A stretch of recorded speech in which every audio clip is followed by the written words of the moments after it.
Welcome to another episode of Outliers with Daniel Scrivner, where each week I sit down with a world-class performer to deconstruct what they've mastered, digging deep to uncover the tools, tactics, and tricks that we can all use in our own lives.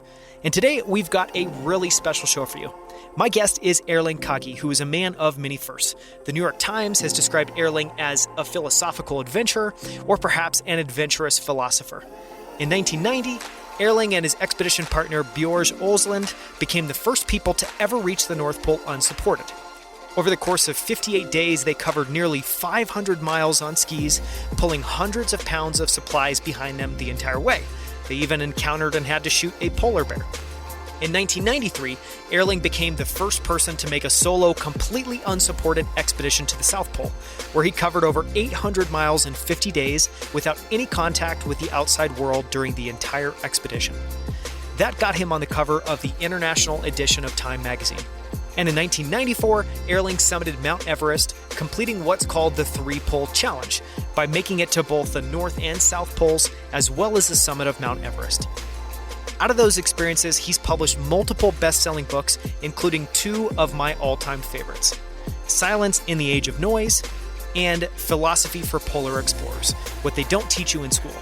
When I first came across Silence a few years ago, I began giving it away to friends, who began to give it away and recommend it to others. It's an insanely good book. It's also been recommended by the BBC and The Guardian, who named it one of the top 10 books on silence. I think Erling is one of the most important voices of our time, and I'm so excited to have him on the show. So please enjoy my conversation with Erling Kagge. Erling, thank you so much for coming on the show. I'm so excited to chat with you. Thanks for coming on Outliers. Thank you. Thank you for inviting.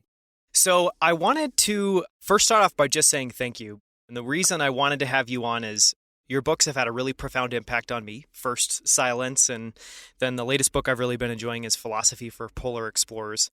So I wanted to see if we can just start by talking a little bit about silence, which to me is just the whole concept. Like when I remember finding that book, when I originally stumbled across it on Amazon, and just thinking, wow, a whole book dedicated to the idea of silence.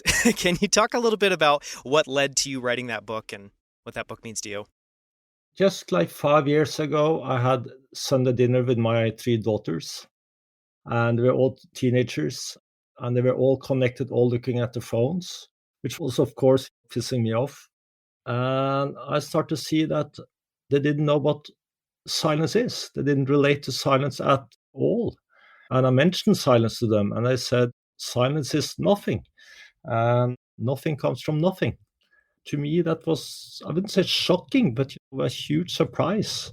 And I had spent so much of my life to venture into silence. I walked alone to the South Pole for 50 days and nights into this huge white nothingness with no radio, no telephone.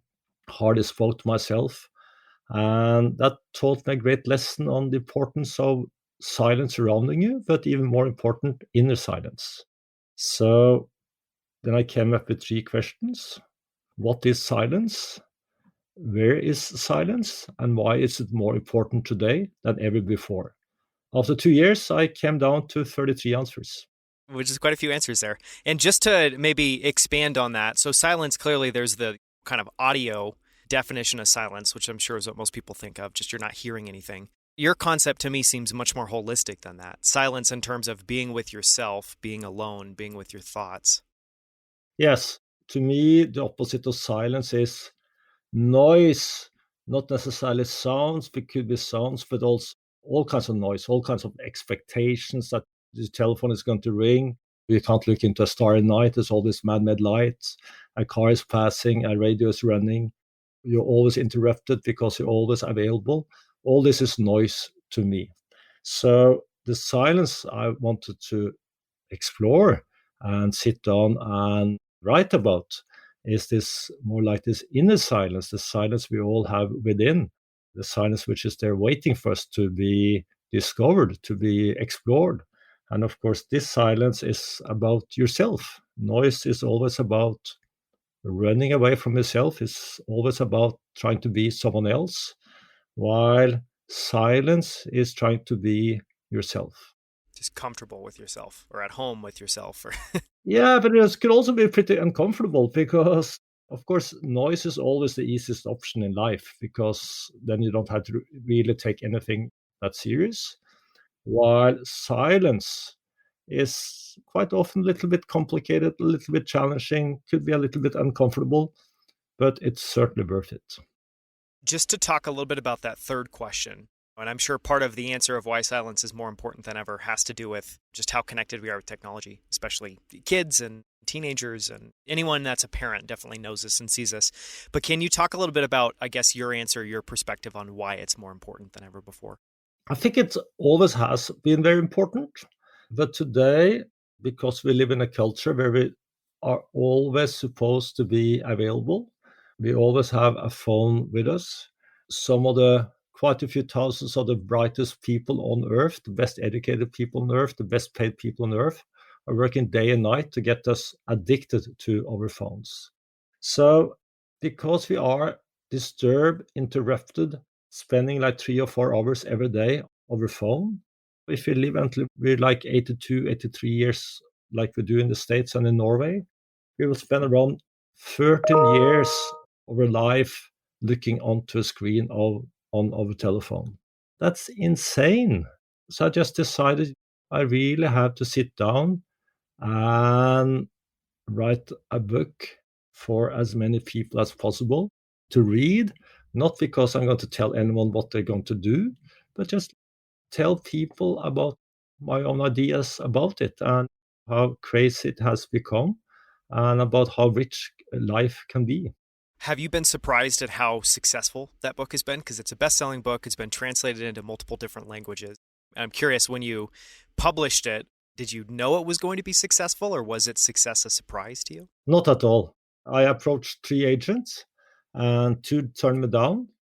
And I think when you write a book, you should not sit there and think that this is going to be an enormous bestseller. I'm going to sell so many books. I'm going to earn so much money, because most books don't sell. So I think you need to have the opposite approach. You need to kind of feel that I have something really important to say. And in my case, I spent 18 months writing this quite thin book. I didn't actually expect anything. All I wanted to do was to write a great book. And as you said, now it's translated into 39 languages. So sometimes you're surprised in a positive way. My thinking on that is, I think it resonated for a lot of people like it resonated with me, where I don't think everyone's interested in that message, but I think that a lot of people are at that point where they kind of wanted to hear a book like that. One of the things that I wanted to talk a little bit about is your experience with silence. And clearly, we're going to talk a lot about the expeditions you've been on, the exploring work you've done, but it seems to me that probably the most powerful experience you had with silence is the 50 days and 50 nights that you spent alone by yourself on the South Pole. And you mentioned that silence can be very uncomfortable. Can you talk a little bit about what your journey with silence and experience with silence was like through those 50 days? When you start out walking to the South Pole for the first couple of hours or couple of days, you have all this noise in your head. It's just like if you're going to sail across the ocean or climb a mountain, whatever you're going to do to begin with, or sit alone by yourself in a room doing nothing.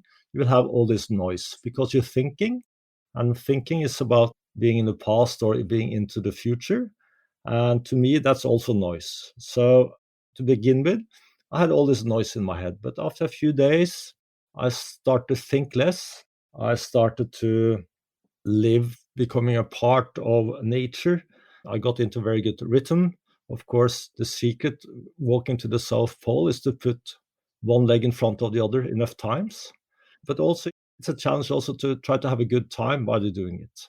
And after a few weeks, I started to feel that my body didn't stop by my fingertips or didn't stop by my skin, but was extended into the ice, into the snow, into the horizon.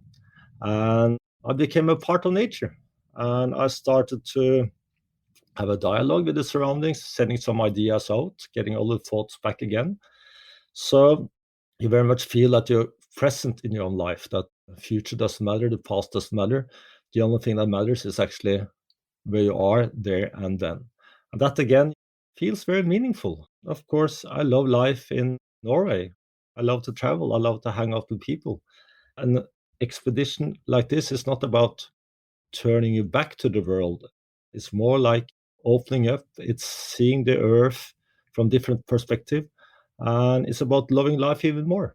I imagine that that was a profound experience. And you talk a little bit about that and even ending that expedition and not really knowing all that you learned. And I'm sure probably there's parts of you that's still processing that. But I'm curious. So you go and you go away, you have this experience by yourself, 50 days, 50 nights. Then you come back and reintegrate into life.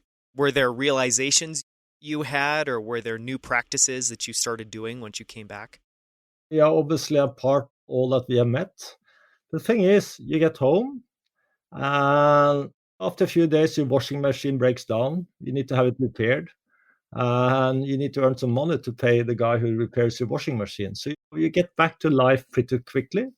But still, all these experiences, they live with you. They never go away.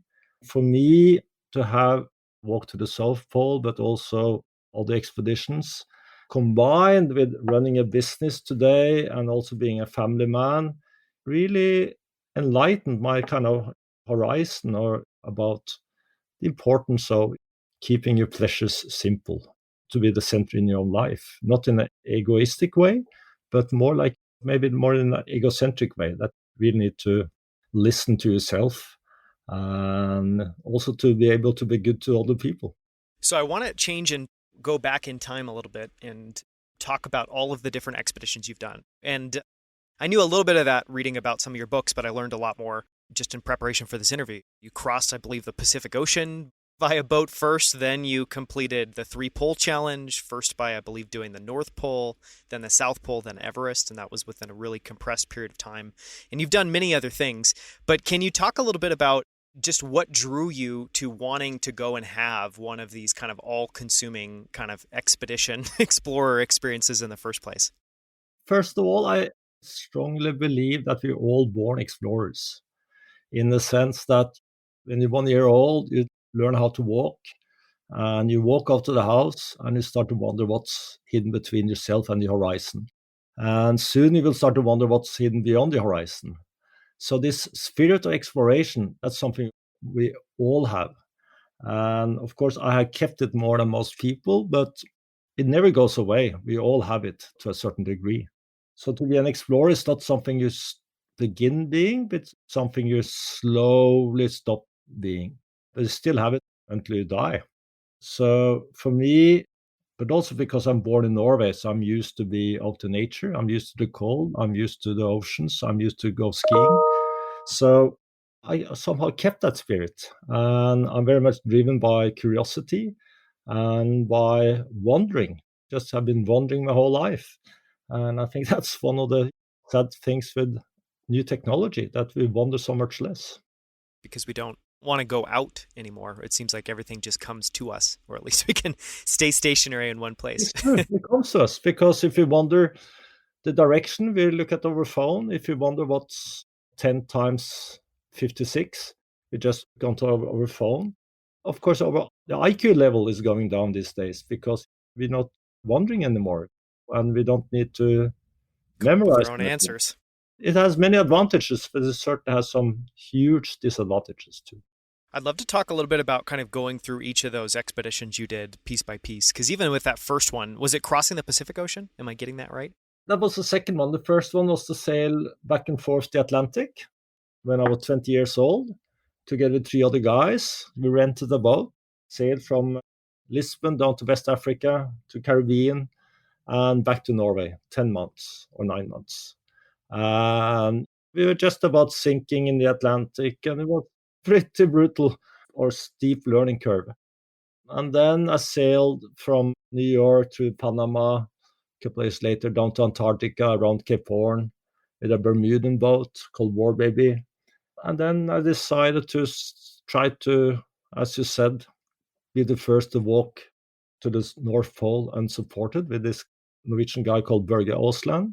And then I want to walk alone to the South Pole as the first in history. And then I want to be the first in the world to reach North Pole, South Pole, top of Everest on foot. So having said that, I think many people would have been able to do the same, but somehow they didn't try. Well, a few tried on and failed, but Yeah, didn't try again or didn't keep at it. So your latest book, I believe, which is one I've been really enjoying over the weekend, just reading through again, is Philosophy for Polar Explorers. which is a wonderful book. Again, keeps with the theme of it's a very compact book, but it's filled with a lot of really wonderful ideas and it's really wonderfully written. But one of the things you talk about in the book, you have a passage about failure and how failure is part and parcel of trying. And you have other passages about kind of allowing your goals to pursue you. And I'm curious, just going back to that very first expedition you did with a few friends, it sounds pretty traumatic. You ended up taking on a bunch of water at one point. It felt like you were on the verge of sinking. And I'm curious if you could, one, talk through a little bit about all the challenges you saw in that kind of particular experience. But two, a lot of people would probably go through that, get to the end of it and think, wow, that was really difficult. Maybe I shouldn't do this, or I shouldn't go do any more exploring or go on any more adventures. So if you could just talk a little bit about that expedition in itself, and then talk a little bit about why that wasn't the end of exploring for you and why you were still so interested and curious to continue. It turned out being quite dangerous, that expedition of sailing across the Atlantic. But I learned a lesson. I learned a lesson about the importance of preparations. We were loosely prepared, and that was the reason we almost sank in the middle of the Atlantic. And this Norwegian explorer, which Amundsen, the first guy to the South Pole, he wrote something which I had taken with me in my heart until today, also as a family man and as a publisher, entrepreneur. He wrote that, I just translated into English, something like, victory awaits the one who has everything in order. People calls it good luck, while failure always follows bad preparations. People call it bad luck. And so since then, since that expedition, I really started to do my homework. And I know by myself that I'm not physically stronger than everybody else, but I have been good with my preparations. So that those two crossings of the Atlantic is a reminder that experience is the best education you can have, but it's very costly. Which is another great quote. But it was also a great trip. 4 guys sailing the Caribbean, ready for partying, swimming all day over there, windsurfing, being a part of nature, really enjoying life. And also that it's a little bit dangerous is also important, because if it isn't difficult and if it isn't dangerous, then someone else can do it. And so going from there and talking a little bit about transitioning to the next expedition you went on with your fellow Norwegian, can you talk a little bit about that trip and the preparation for that and just how that went? For the North Pole? Yes. That was a different story, because then we prepared for 2 years.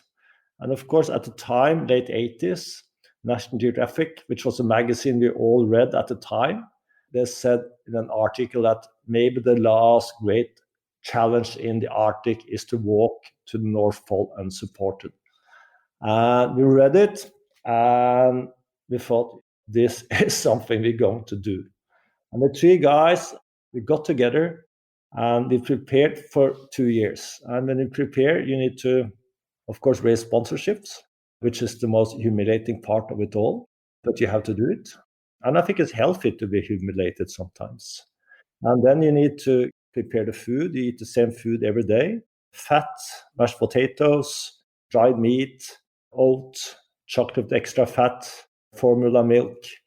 Of course, this food doesn't taste so good when you start on an expedition, but after the days and weeks pass by, it starts to taste like true gourmet food. Then you need to train physical-wise. So I went skiing, cross-country skiing, hiking with a heavy backpack. And when there was no snow in Oslo, I took roller skis and dragged tractor tires up the hills outside Oslo to simulate dragging a sled. And of course, when you do that, you look absolutely stupid. So when people ask me, what are you up to? And I said, I'm going to walk to the North Pole. And nobody believed me. So eventually I said it was a bachelor party. Yeah, on roller skates dragging a tire. And everybody believed me when I said it was a bachelor party. How heavy is the sled that you end up dragging when you go on one of those It's expeditions? about 220 kilos. It's like 260, 270 pounds. And it's like about 1 kilo of food and fuel every day. So it gets 1 kilo lighter every day. But of course, the snow in the Arctic and also in the Antarctic is quite tough because there's so much friction. It's really heavy to drag. And that's why most people fail, because to walk to the North Pole it goes down to minus 54 degrees. And the Arctic is an ocean circumnavigated by continents, as an opposite to Antarctica, which is a continent circumnavigated by oceans. So to walk to the North Pole, you actually have to walk on drifting ice. And sometimes the ice breaks apart. And it can be very windy. As I said, super cold. And we were even attacked by a polar bear. So it is dangerous, but I wouldn't say it's super dangerous, but it's dangerous. But I also, as I said, it has to be dangerous. It has to be difficult. It has to be super cold. You got to have all those frostbites. You need to almost cry when you're going to have a pee or a shit because it's so cold. If it had been for it, I wouldn't have done it, because that's kind of the meaning. That's what gives an expedition meaning, is that you are challenging yourself, that you are suffering and not giving up. And it's what you learn in that suffering, or what you learn from overcoming that suffering, I'm guessing. I think it's important to learn. You learn it in life, that life is hard. Life is rough. As Johnny Cash said, if a man got to make it, it got to be tough. No, but for me, I heavily dyslexia, so I didn't learn how to read or write, and I couldn't even pronounce my own name before I was 10 years old. And of course, that kind of experiences are very sad, very frustrating. But it also taught me not to trust authorities, because there was nothing wrong with my teachers, but what they told me didn't work for me. And it's also taught me that I had to find my own way to my goal, to find a solution, because what worked for the other in my class didn't work out for me. And thirdly, it also taught me like how brutal life can be, and how it is to feel insecure, how it is to be bullied, how it is to be a loser. So I won't romanticize about being dyslexic or having a hardship early in life. But for me, it has certainly also been a very important experience in a positive way. I wasn't aware of that you had dyslexia and that you weren't able to pronounce your name by the age of 10. And that obviously is somewhat insane, knowing now that you're professionally a publisher and you've written multiple best-selling books, which I'm sure if you were to rewind back to that point in your time, I'm sure you probably never thought that that was going to be a possibility. Were you always interested in writing and reading and publishing, or can you talk a little bit about that fascination? As soon as I learned how to read, when I was around 10, I started to read a lot, because that's a great way to learn, of course, and to be entertained, but also like kind of live your life through other people's lives, and to dream, to come up with visions, to come up with new challenges, ideas. So I loved reading as soon as I learned how to do it. And before then, my parents was reading a little bit for me in the evenings. So I always loved a great story. But of course, I never believed I was going to write bestsellers, as I said, or start my own book publishing company. And nobody else believed it either. I'm sure if I know my teachers at that time. But that's the beauty of life. That quite often you do things despite of and not because of. As a reaction to almost the things you've Yeah, but experienced or the things also you've done. the people in my class, the older pupils, very nice people. But of course, if you are super good looking, bright enough to get good results at school, the teacher is treating you nicer than he or she does to the other pupils. And everybody falls in love with you, and you have friends all the time. Then you don't have anything more to fight for when you get 15 and 20 years old. So it's kind of, to say it in a cliche-like way, you end up getting a wife that reminds you about your mother, and get a house in the same flat in the same neighborhood as you grew up. And it's nothing wrong with it, but the alternative is pretty good too. Thinking back, you talk about once you were able to read, just being absorbed by it. When you think back to your childhood, were there books that you think of still as being very formative? And I'm curious, part of that is, were you reading about explorers, or were you reading like endurance or any books like that? Or was it more just getting lost in just fascinating stories?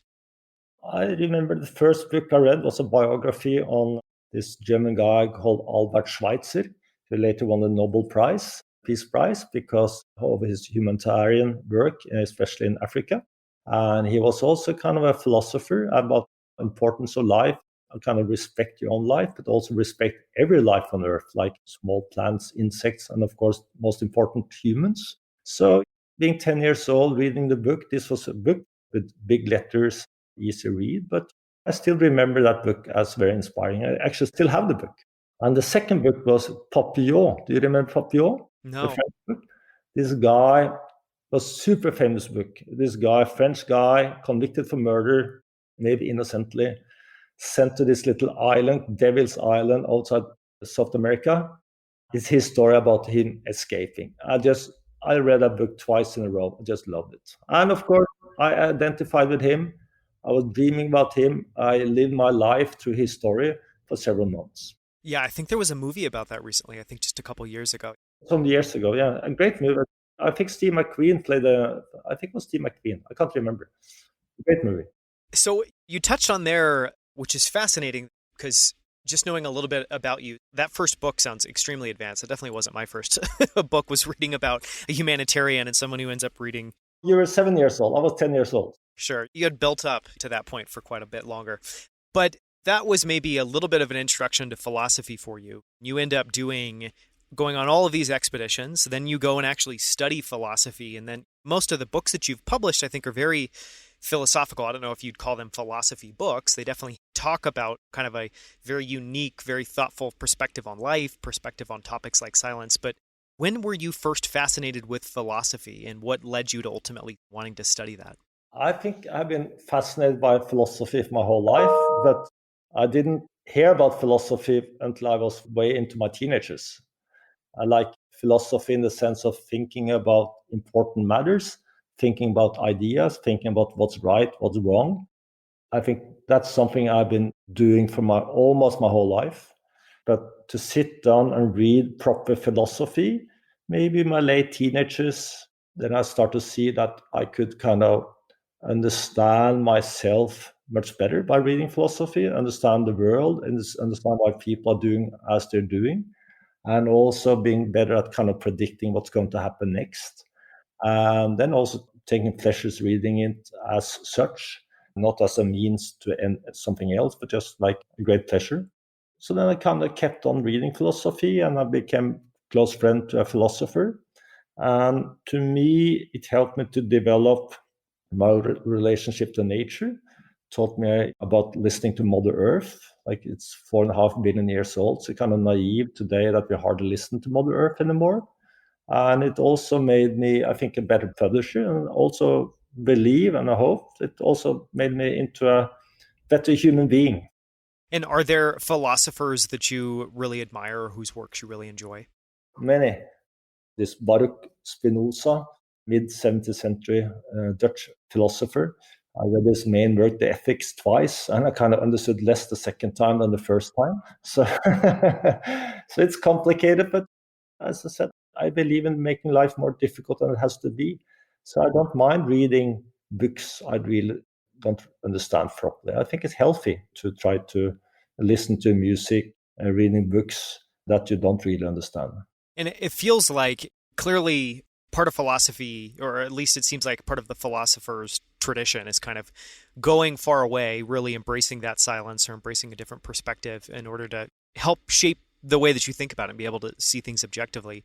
It seems to me that your interest in exploring, your interest in doing things like 50 days and nights alone, one, I imagine that really helped shape and give you a unique perspective, but it also gives you a ton of time to just not even actively think about this stuff, but process it and have some of this bubble up. How closely was your interest in exploring with your interest in philosophy? How linked? I don't separate. Yeah, same. For me, it's a lifestyle. As a publisher, explorer, art collector, keen reader, it's all the same to me. It's not like I think, no, I finished working, so now I'm going to do something else. It's all a part of the one I am. And I'm sure it's nice to kind of feel that you work from 9 in the morning until 5 in the afternoon, and then you can go home and do something else. That's not my life. And I think, entrepreneurs, I think it's really hard to separate private life from professional life. And I enjoy it. I enjoy that it's all a lifestyle. It's all integrated. I want to talk a little bit about your publishing work. Clearly, that's linked, I'm sure that interest is linked with your interest and passion with writing. But what led you to become a publisher? And I guess what excites you about that work today? First of all, it's great in the sense that you need to think about intellectual matters and commercial challenges all day. If your publisher only think about the money, you're going to go bankrupt. And if your publisher only think about emotional, sensitive, kind of intellectual matters, you will also go bankrupt. So you need the combination, and I'm interested in both. And in 95, I lived in Cambridge in England, and my girlfriend got pregnant.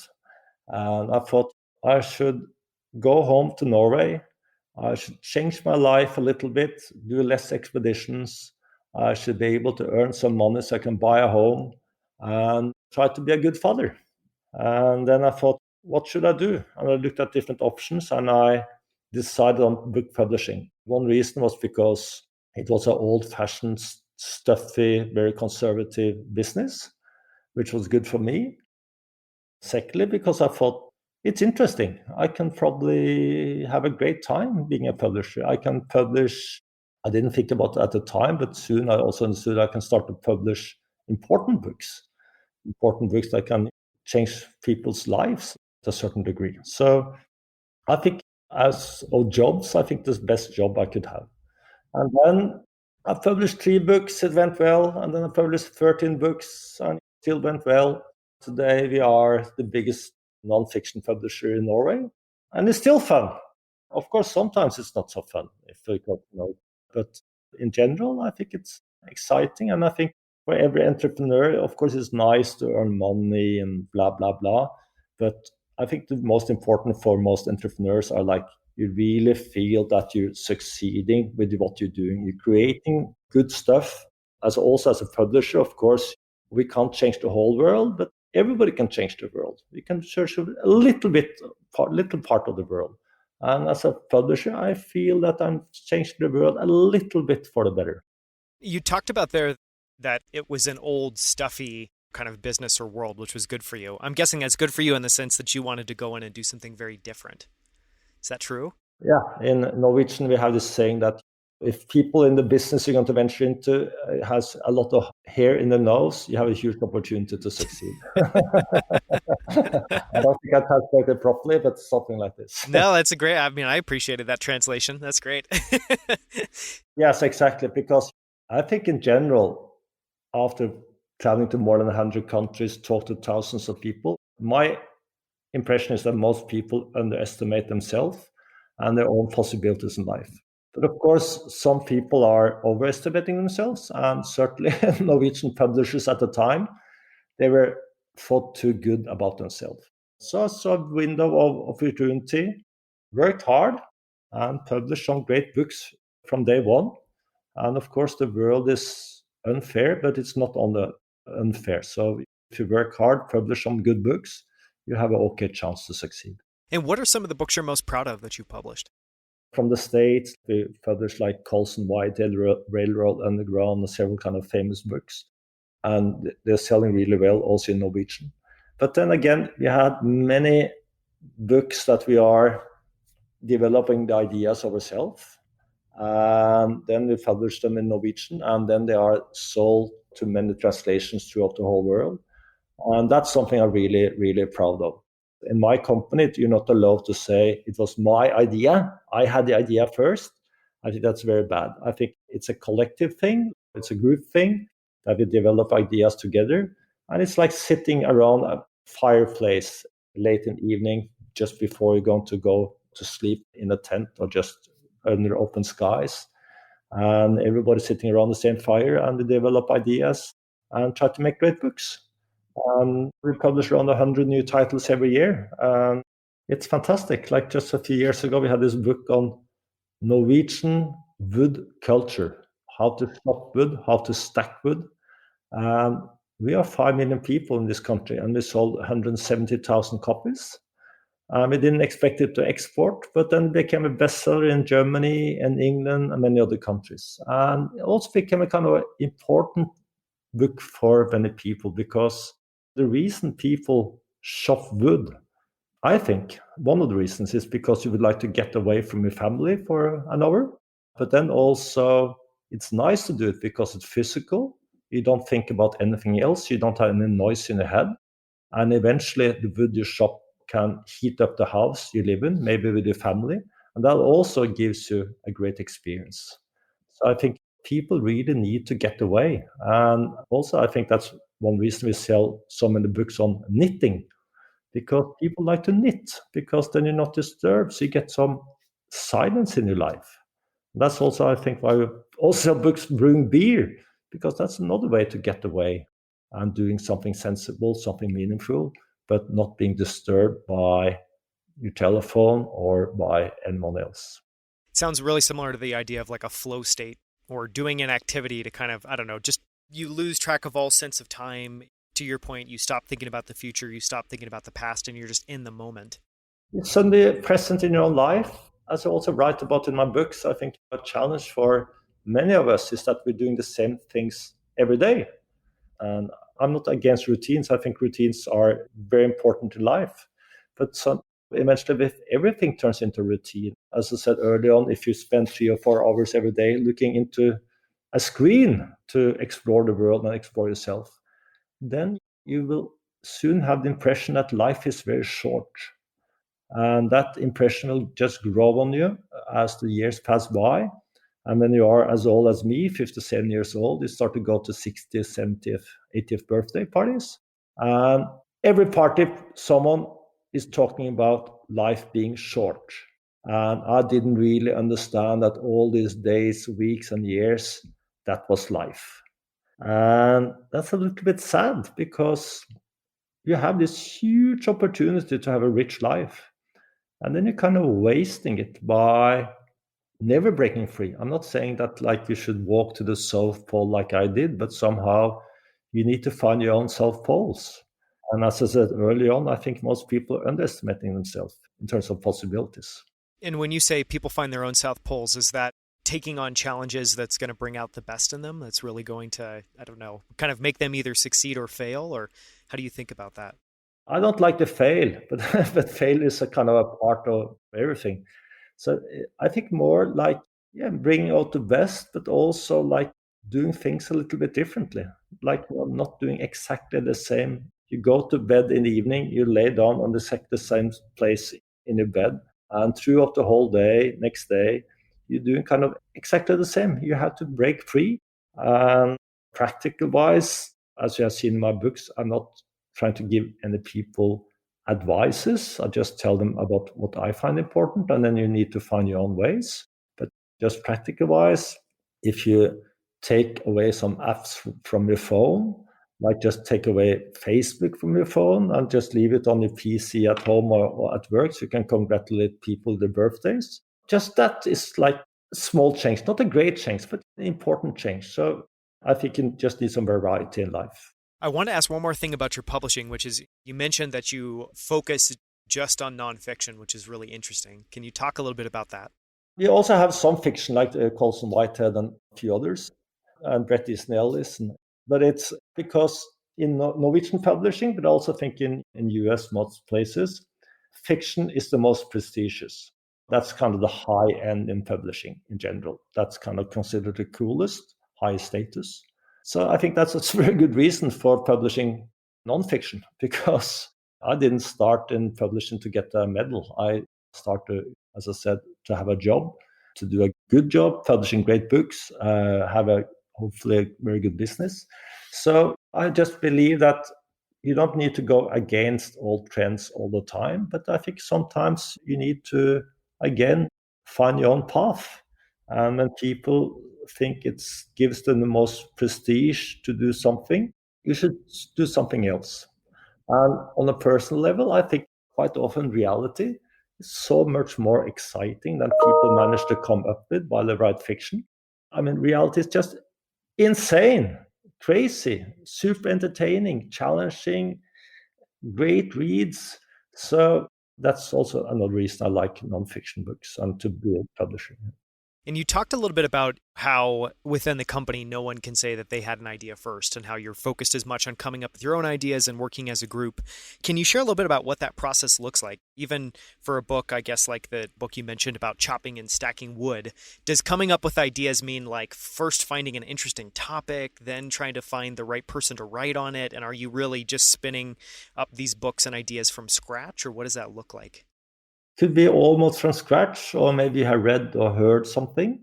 But then this particular idea, someone said, why not trying to do something on the culture about all these guys, it's mostly guys, who shopping wood in the evenings, Sundays, Saturdays, they shop wood. This phenomena, of course, Norway is very lots of forests. What is it all about? Why do they do it? Why do they look so happy and content while they're doing it? This idea developed over a couple of years. Talked to some people about writing it. They didn't really get it. And then eventually, after 2 or 3 years, we found a guy who wanted to write it. And he again spent almost 2 years to write it. And he did a great job. And it turned into a super bestseller.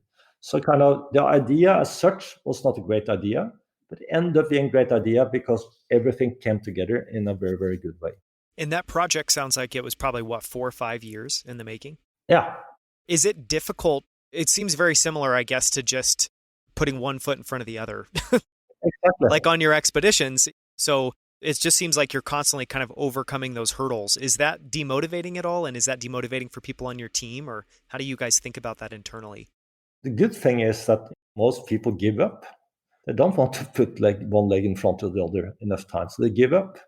So I think for me, it just I have a real high threshold for giving up on anything. I think sometimes you have to give up. You have to take the loss, and maybe it's not even a loss. Maybe it's a kind of a, as I said, it's a great education. You learn a lot, and you move on. And other times, a defeat is just awful, and has hardly anything good with it. But in general, I know by myself that most people will give up. They don't have the stamina, or they just all the things are too tempting. It's just too tempting to explore the world while looking into a screen on your device rather than be out in nature walking. Or you don't want to get up early in the morning because you need to work. You don't want to cold sweat during the night because you're worried about projects going really bad. So, as I said, I believe in making life more difficult than it has to be. And many people disagree. You clearly have a very high threshold, as you mentioned there, for just pain and for what it would take for you to give up. And certainly it sounds like overall that's been a really good force. But I imagine that could lead you to pursue things that probably don't make sense, or where you do end up at some point having to say, you know what, I think now we need to stop. So I'm curious, it feels to me like a really smart default to just always put one foot in front of the other. But do you have a criteria in your mind for when you, or a way of thinking about when you just have to say no and decide that it's a failure or decide that you should stop pursuing it? I think it's very important to be aware of your own limitations and remember that you have your limitations and also that there are so many other smart people out there. So you need to narrow in your scope. Like I have been asked many times if I want to do other kinds of businesses than book publishing, but I don't. I also like book publishing because it's not trendy. When I started book publishing, everybody wanted to go into internet stuff in the mid 90s. And I thought all the clever people want to do internet startups. I should do something else. When I think I write about it in Philosophy for Polar Explorers. When I was quite young, around my 20s, I started to speculate on stocks because I thought I can earn a lot of money without doing any huge effort. And for a short while, I earned good money, and then I lost it all and more. That also taught me a lesson that just don't think you're that clever, smart, better than other people. It's so much more about hard work and also to be, what's the word in English, vulnerable, of course, but also to be totally aware that you can always lose. Something can go wrong at any moment. One of the oldest advices in the world, the history of the world, is that please remember that you're going to die. Of course, that's dramatic, but it's really important to keep in the back of your head that you're going to die. I don't think it's helpful to think about your own death too much, because then it's hard to be a free human being, is to think about your own death all the time. But to be aware that you have this opportunity, as I said, like, and you can be hit by the bus tomorrow morning. You rather try to do a good job today. That idea really resonates with me, of being totally okay with people that are off pursuing the hot, really interesting thing and following instead just what makes a lot of sense to you. But it's also something that feels like it's going out of style, or that it's becoming less and less popular over time. So I'm curious, do you have any thoughts about how you've tried to help your kids understand that, or how any parent can try to help their kids just understand that it's totally okay to do your own thing and it's totally okay to head off in a different direction? I think that's a difficult one. If I knew how to raise daughters in a perfect way, I'd probably win all Nobel Prizes available. I think it's like looking at my daughters, I think the unhappiest group of human beings on earth are 15-year-old girls. And I think as a father, it is very challenging. But fortunately, I have a very good relationship to my daughters today. They are 18, 21, and 24. I'm sure they're unhappy about things I have done, but I try to take them into nature and teach them the importance of listening to Mother Earth, to feel the wind, the heat, the cold, listening to the birds, looking at the butterflies, walk, get tired, get cold, have a little bit of what I said earlier on, like being a part of nature. And I think that, at least, also many other things, but I think that's a super important lesson, because today we're kind of the first generation that actually don't have to walk. Of course, it was not human beings, it was not Homo sapiens who invented the possibility to walk on two legs. It was the possibility to walk on two legs that invented Homo sapiens. So I've always been a walking species. Exploration has always been about walking, moving, feeling, experiencing. Today, exploration is very much about sitting in a chair looking into a screen. And that's a huge misunderstanding, because, of course, nature tells us quite a bit about where we come from, and also quite a bit about what's going to happen next. So I think that's one of the reasons I wrote these books, also because I want my daughters to read them. But also, in addition to that, we try to kind of keep up the curiosity, keep up the wonder. And also, I think if you're born in Norway, I also think it's very important to be very aware that you are very privileged and be grateful for what's good in your life. And that's something I think find very frustrating when people are not. You should be grateful for what's good in life, and you should try to be generous towards other people. And I think gratefulness and generosity are kind of two of the greatest things in life. They go a long way. So you brought up there walking, and you wrote an entire book on walking. You've got a book called Walking One Step at a Time, which is one of your books that I haven't read, although I really want to. Can you share a little bit about what led you to write that book, and maybe the biggest lesson that someone will take away reading it? I think you do everything you do for more than one reason. But the main reason I wrote that book was because my kids, when they were small, they kept on asking me, why do we have to walk when it's faster to drive? And that's a very good question. I found it really hard to explain it to my kids, because why walk? Why move Yeah, why go slowly? slower? Exactly. So I really struggled to explain it to my kids. But when they were young, at least they listened to what I told them. So if I told them to walk, they walked. But then that was one reason I eventually sat down to write a long answer. Well, not that long though, but like 20,000 words answer to that question. It seems like the big idea there, or the one that seems much bigger than walking, that I'd love to talk about really quickly, is just that whole notion of today. I do feel like in all aspects of life, people always want to choose the fastest option, the way to bypass the most things and get there. Because I think in a lot of our minds, it's like, well, I'm trying to get to from point A to point B. All that matters is getting to point B. So why not get there as fast as possible? And clearly there's a bunch of things that are lost in that. So I guess What would you say to somebody, or how would you answer that question of why someone should take the slower approach when they have the chance of going somewhere faster? I think it's another of the huge misunderstandings in today's society is this idea that we're better off if we have a high speed. Of course, the government, school system, every commercial business almost, they all tell you have to speed up because you're going to build gross national product and you're going to be a great consumer. That's why you need to have a speed. But my experience is kind of the opposite. Of course, sometimes you need to have a good speed, but by slowing down, like for instance, walking instead of driving all the time, you experience so much more. And of course, when you walk, you become more creative. The reason why people like from Socrates in Athens 2,400 years ago, or Steve Jobs in California until recently, the reason they all kept on walking was because, of course, because it was good for the creativity. They were thinking, they were wondering, and they were coming up with bright ideas. And also walking is good for your intelligence, I think. And it's also good for your memory because somehow if you walk slowly, I think your memory works so much better.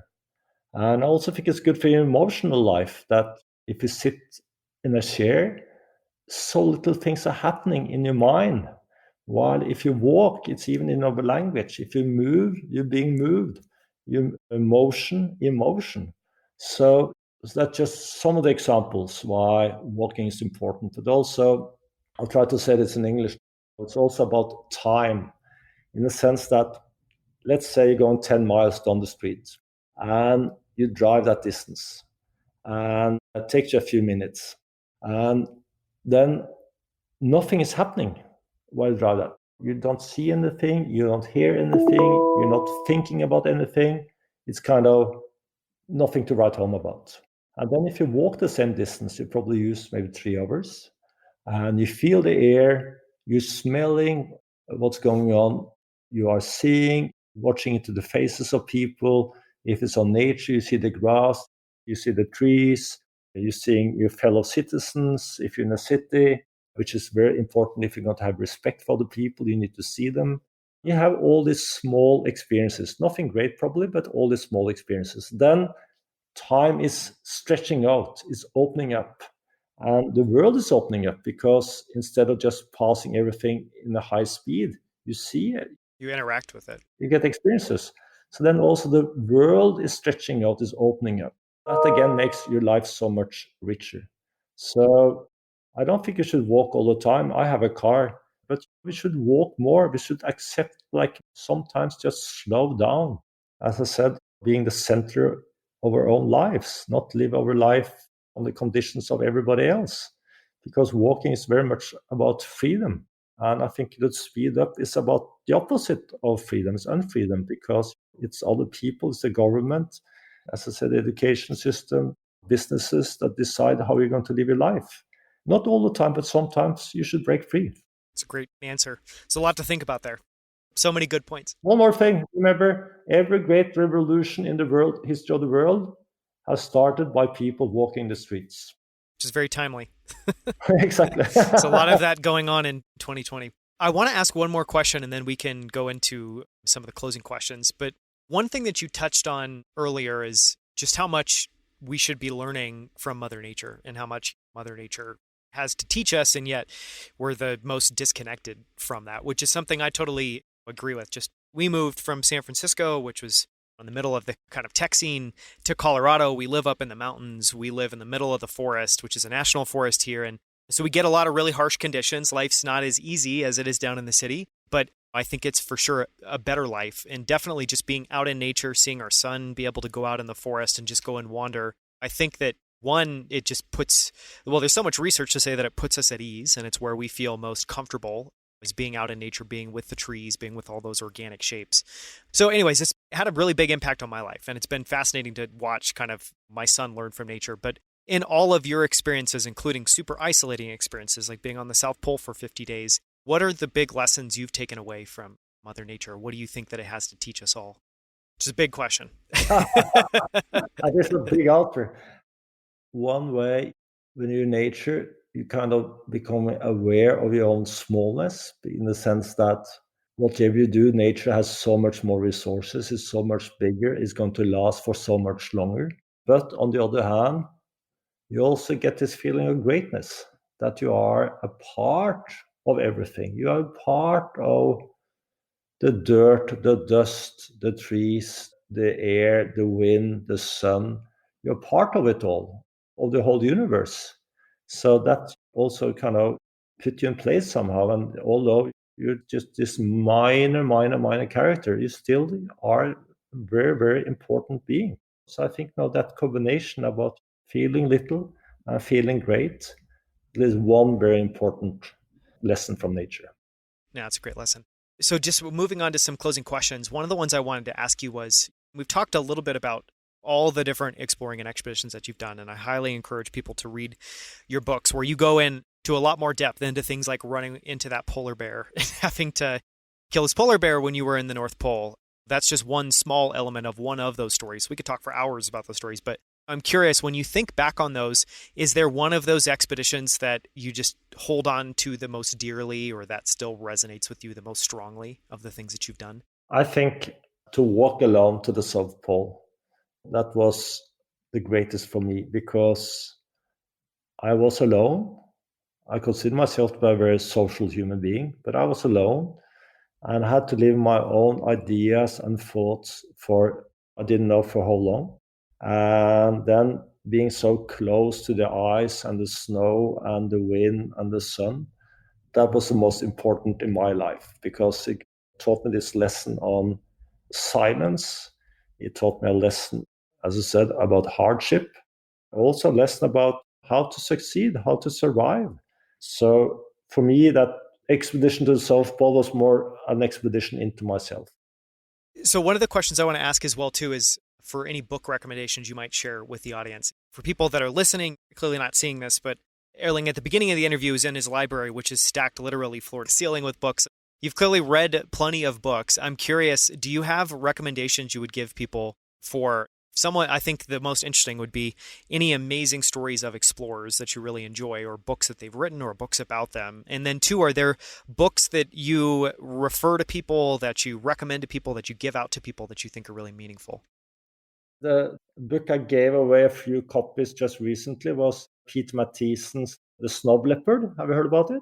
No, I haven't heard about that book. Pete Matthiesen, he was an editor of Paris Review, and he did his hike in the Himalayas. His wife had died, his son he left with some other people, and then he went to Himalayas to search for the snow leopard. It's a beautiful, thoughtful book. I was just reading Roland Huntford yesterday about his books on famous polar explorers. He's a great writer. You don't need to agree with everything, but he's really, really a great writer. And then again, I think I just read this Girl, Woman, Other. It's won the Booker Prize or something like this last year. I think that was a great, like, it's a novel. It's just about all main characters are black women, which is original. And then I just also read George Saunders' The 10th of September, short stories. I actually read yesterday, George Saunders said that with short stories, it's like cracking jokes. It has to be good all the way.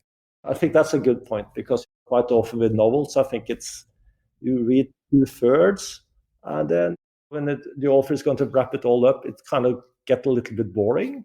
And I quite often stop reading the book because I kind of feel I have had it. But with short stories, great short stories, you have to read the whole way. But having said that, finally, a book that really made a huge impression was Tolstoy's War and Peace. This 1,300-page book. I avoided reading it because it's so long. A year and a half ago, I decided to read it with two friends.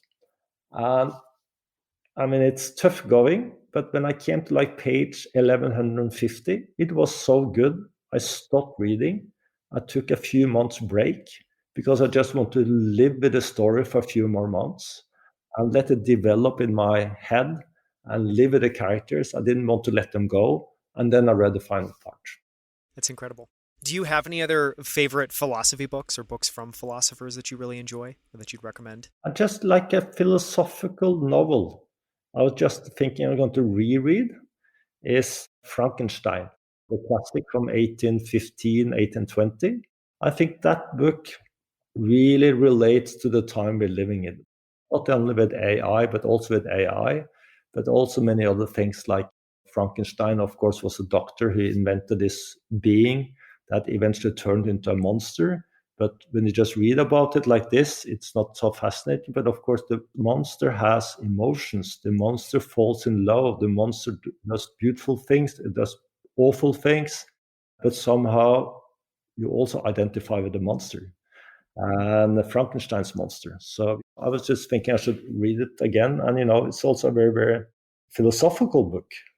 In terms of philosophy, I could just recommend two Norwegian philosophers, Lars Svendsen, Svendsen, who wrote this philosophy of boredom, philosophy of work, philosophy on different subjects. And now his next book was just published. It's Philosophy of Lies. Very interesting book. And then Arne Næss, Naess, the father of deep ecology. I think he's almost forgotten today, but I think he also has great things to say about respecting life, all kinds of life. Is that book very nature-centric, or is it just life-centric? It's very nature-centric, yeah. This is Norway. Yeah, it's going to be. Huge country and few people, so you're quite nature-centric. One of the other things that we ask everybody on the show is we try to interview people that have just achieved something that's remarkable, that's achieved something worth reading about, something thinking about, someone worth hearing from. And part of that is just to try to understand what they've learned and the things that they apply in their life today. And we've talked a lot about that in the show so far. But one of the questions I was super curious to ask you is, do you have any rituals, any things that you do every single day that help you put these things that you've learned into practice? So that could be something like taking time to reflect during the day, making sure that you're going out and walking during the day. Do you have, for anyone listening that is just fascinated by your kind of ideas, can you share a little bit about what you do each day to live those? As I said early on, I believe in routines because there's so many decisions to do during one day and so many things to think about. So if you have these routines, you have so much more surplus to venture into that kind of matters. So I try to get up around the same time every morning. I eat oat porridge almost every morning, like 4 or 5 mornings a week. And I have blueberries that my brother, who has a lot of spare time, pick in the summer, and then I freeze it in a porridge every day. And then I usually try to walk to my office. Now with Corona, we have home office, but usually I try to walk either to my office or back from my office or both. How far is that? It's like 35 minutes. It's just a great walk. I have some meetings, but I try to avoid too many meetings. Then I walk home. I try to cook every day. If I eat in restaurant or travel, but if I'm home, even if I'm by myself, I try to cook like simple, good food every day. I think that's very important. Some of the greatest pleasures in life is to eat good food with great people, but it's pretty good to do it by yourself too. And then I try to go to bed more or less the same time every evening. And in the evenings, I read manuscripts, I read papers, and I read literature. And then when this winter is approaching now, I go cross-country skiing quite often late in the evenings, maybe just for an hour and a half. I live close to the forest. And in the weekends, I go on long trips. Kind of routine-y, which a little bit like a polar explorer. Yeah, the same porridge. Is it the same porridge that you eat when you're out on? I have proper milk now. I don't have formula milk. That's probably a good change when you're at home. I'm curious, one question that we don't typically ask this, but I want to ask you is, what does your writing process look like? It's such a huge part of your life, such a huge part of your work is writing. As we talked about, some of these you're writing for 18, 24 months, I'm sure longer than that. So can you talk a little bit about what your writing process looks like for you, or just kind of how that routine shows up in your life? That changes because it very much depends on how much I have to do with my family, with my daughters, and also with work. But what I try to do my research over a long time. I read, I think, I write down, I try to talk to people, discuss matters, and then again write it down, and then eventually start to write it in an order which can turn into a book. And then we kind of big letters, small letters, under the big letters, to get the dramaturgy of the book kind of pitched for myself. Usually I do it by hand because I think about the shortness between your mind and the paper. And then I do more research, and then eventually when I'm going to sit down to write, the best for me is to go away, go somewhere I don't know anyone, or maybe it's no one there, not being connected. Maybe you check emails maybe once in the morning, or in the morning and the evenings, and then total focus on writing, not doing anything else. And then sometimes you're not able to write, you just have a kind of a block, so you just sit there, and then I just sit and wait. I'm not doing anything else. Maybe I do a little walk just to kind of get back. And then after 5 minutes or maybe 1 hour, I'm able to write again. And this can last for 2 days, 3 days, 4 days. And then eventually I'm dead tired. And then I'm going home. But then I'm doing... It's like an expedition. Exactly. So wake up at night. If I have something to write, I just get up, I sit and write for 20 minutes or longer and go back to bed again. So you get into a trance. It's like you're hypnotized. And that's how I managed to write a lot within short time, both because I'm focused, but also because I have done my homework. That's fascinating. This has been an amazing discussion. I was looking forward to this for so long. So I just have to ask you one more question and then we can wrap up. And that's, we ask every guest just if they can share a person or experience that had a really profound impact on them, and just share a little bit about that with the audience. For sure, my mother and father. As you know, every son has a problematic relationship to his father. So had I. I think that today we have a very good relationship, but I think it was important. But one person, this Arne Næss, the philosopher I mentioned, who was like 50, 60 years older than me, he taught me, for instance, about the importance of keeping your pleasures simple. That has been very important to me. Of course, I also learned it on expeditions. And I know that people have said it for thousands of years. And I think any advice that had lasted for more than 1,000 years, you could take really seriously. But having Arne saying it to me, and we went on trips together, spent time in the mountains together, living really simple lives, and see how he lived his own philosophy, I'm very, very grateful for that. Life-changing. That's amazing. Well, thank you so much. This has been an amazing conversation, Erling. Thank you. Tusen takk, as you say in Norwegian. Thank you for inviting me. Super. Okay, thank you. Bye-bye. Until next time, thank you so much for tuning in. For show notes, including links to everything mentioned in this episode, visit danielscrivner.com. There you can also sign up for my weekly newsletter, where each week I send out a single email with all of the best quotes, themes, and ideas from the latest episode. To sign up for that, visit danielscrivner.com/email. Just one more thing before you take off. If you enjoyed this episode, please leave a quick review in iTunes or Apple Podcasts. Great reviews help us land great guests.